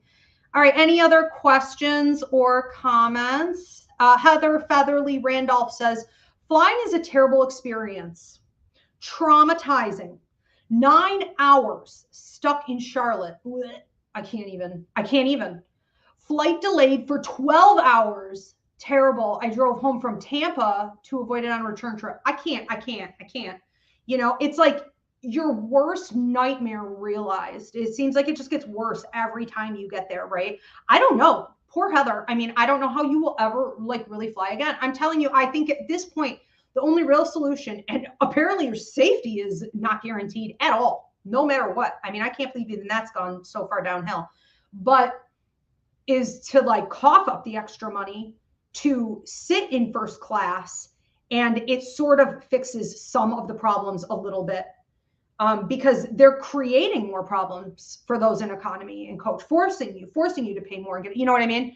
But no, I think that I do believe that, you know, the train systems from like bullet trains, you know, we saw a ton of funding going, was it Buffalo that got like 14 million or something, some kind of funding a few years ago? I was like, what happened? What happened to the bullet train? You know, these cities need to get up to speed with their train systems. And I think the country will have to in the future. I would like to see us more, you know, connected and off of these death traps. Oh, that's horrible. 9 hours, 12 hours. No, I almost got thrown off the plane. You should have seen the girl who attacked me, telling me with her big old eyelashes, like, you know, I'm going to throw you off this plane because I said, she tried to take my carry-on away, and I had medication in there. And I said, whoa, we can't be doing this. I'm going all the way to California, you know? And they're aggressive. They're nasty. They don't care. I mean, they don't care. There's no customer service. I mean, that's a small part of the problem. is just out of control. People are crazy. The people who are riding these planes. I mean, how many videos have you watched about people like losing their minds? It's such a toxic, energetic environment. It's like a cesspool and you're trapped, you know, not knowing if you're going to die with this. It's charming. All right, let's see if there are any other questions or comments. Lisa Tonzi says, what you said about the Elmo issue is spot on. Poor Elmo. But good for him. You know, he's doing his job. He's doing his job. Yeah, we need the same way that we are only willing to like reach out to our pets, you know, or we are, you know, I know it's a big thing for a lot of you gentlemen out there who are tuning in, you know, that you're like, oh, I had, you know, a couple bad relationships, me and my dog, you know, it's just me and my dog, me and doggo, you know, that's great. That's great. But a dog doesn't talk. And a dog isn't your therapist, and a dog is not going to help you to get out of your rut and on to the next level, you know? And so it's like in the same way that we tend to, you know, latch on to having like a million cats, or it's just, you know, me and my dog, or we live in like sort of a fantasy world of video games. It's just a lot of escapism. It's another form of escapism and avoidance. And, you know, it's a safe place for us to go to unwind, so we think, but it really isn't productive in the way that it, you know, should be. And when someone like Elmo steps in, who again is not affiliated with anything, right?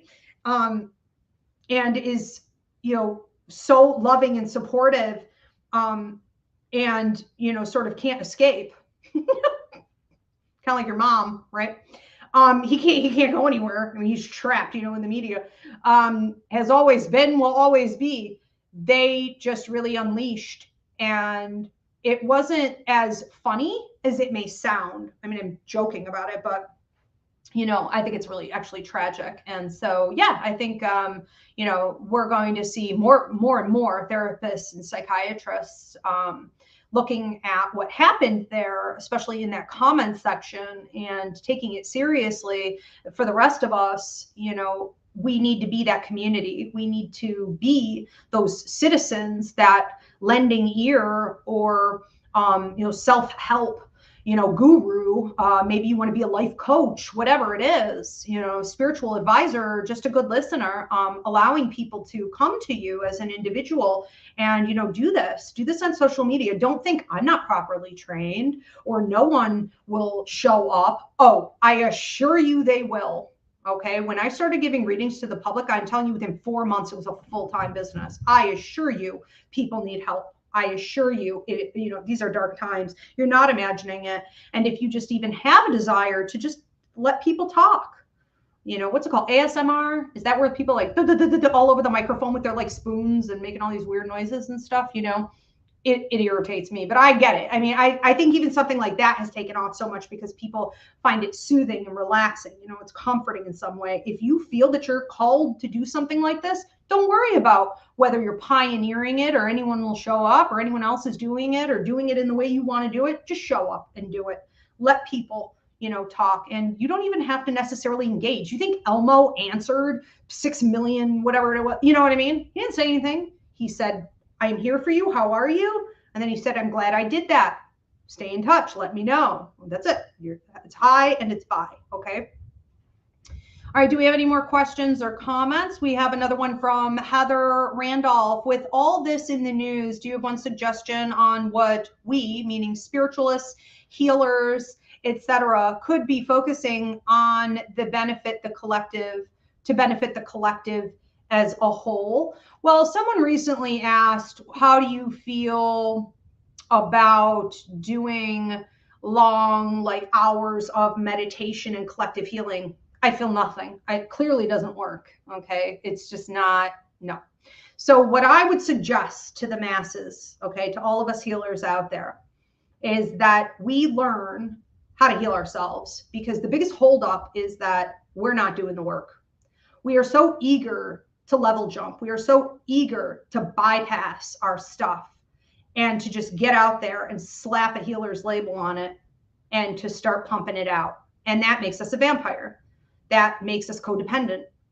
So the best thing that any of us can do is to stay centered and rooted and grounded, meaning get comfortable in the discomfort that is your life, that is you, your growth, your healing, your shadow work, and be willing to participate and patient with yourself, knowing that healing is not linear. It's not A to B. It's not quick, no matter how quick you want it to be. Nor is karma. Karma takes its sweet ass time, and it always will. Allow for the reality that these things take time to play out, that they're cyclical, meaning it's going to come around again and again and again. Areas that you need healing in. It's kind of like an onion. There are many layers to the onion. Set healthy boundaries with other people. I'm not saying, you know, we don't need to recognize other people are going through this. You know, we do, but I don't like when people say hold space. I wouldn't hold too much space. I would set boundaries accordingly. Now, that doesn't mean you need to cut people off, but don't let toxic people in your life who aren't doing the work or who have more work to do, but they are doing the work, know where to place them. Okay. People's boundaries are all out of whack. When you do these two things, you allow yourself to heal. And when you allow yourself to heal, your ministry can grow and you can authentically work from your life's path, your life's contract with the people you're supposed to be working with. You know to do your part. Because when you hear all this, you'll be like, I want to go in 50,000 different directions. You can't do that or you're going to burn out. You're also not God, and that's not your calling to go in 50,000 different directions. Okay, that's a sign that you're not balanced and centered. So center yourself, don't center anyone else, okay? And make sure that you're doing the work so that you're actually able to assist in the world and on a universal level the way we need it, because most healers and light workers simply are not ready because they think they can level jump, you know, over this type of stuff. And they also want to like pretend that they're an alien or they came from another planet or they're a very special star seed. And every generation has a new label of nonsense slapped on it saying they're special. No, you're not. You're not special and you're not an alien. And don't wait for the aliens to come. And you're not going back to your home planet. And there isn't none of this. And you don't need to meditate for 6 hours a day and connect with the aliens and all this stuff. That is another form of escapism and avoidance. And that's what a lot of light workers are doing these days. And we need to just be here, rooted and grounded. We are here as humans having a human experience. We're not supposed to be so otherworldly. It's not that complex, even though we are spiritual creatures, okay? So, you know, do the work on yourself so that you can help with others. There's nothing else to do. I wouldn't say, Heather, that's a great question, because very simply, when your ministry is ready, they will come to you. You can't escape it. You can't avoid it. And when you're living within your life's path, your life's contract, you automatically know what you're supposed to do. Like I, for example, know I'm supposed to focus on things like this. My degree's in journalism. You know, I'm a spiritual activist. It makes sense for me to do this. I do healings with people. I do readings with people. You know, I'm publishing books. I'm doing some filming stuff. But anything else that comes to me, I know I have to say, while I would like to spend time on that, I know I would be getting out of my lane. Other people are designated to do that. And I just hope that they are, because you can't do it all. Okay, so know where you belong. Great question. All right, we have any other questions or comments, Jill, or are we at time? I think we're at time. All right, looks good.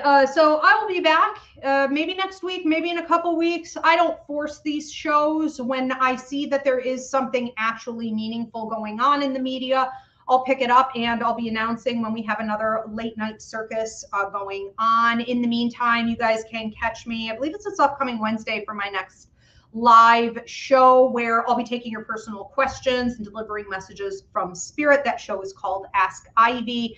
Drop your questions and comments and anything you would like to see me cover in upcoming shows. Even once this is published, I'll be going back and checking. Thank you everyone for tuning in. Thank you, Jill.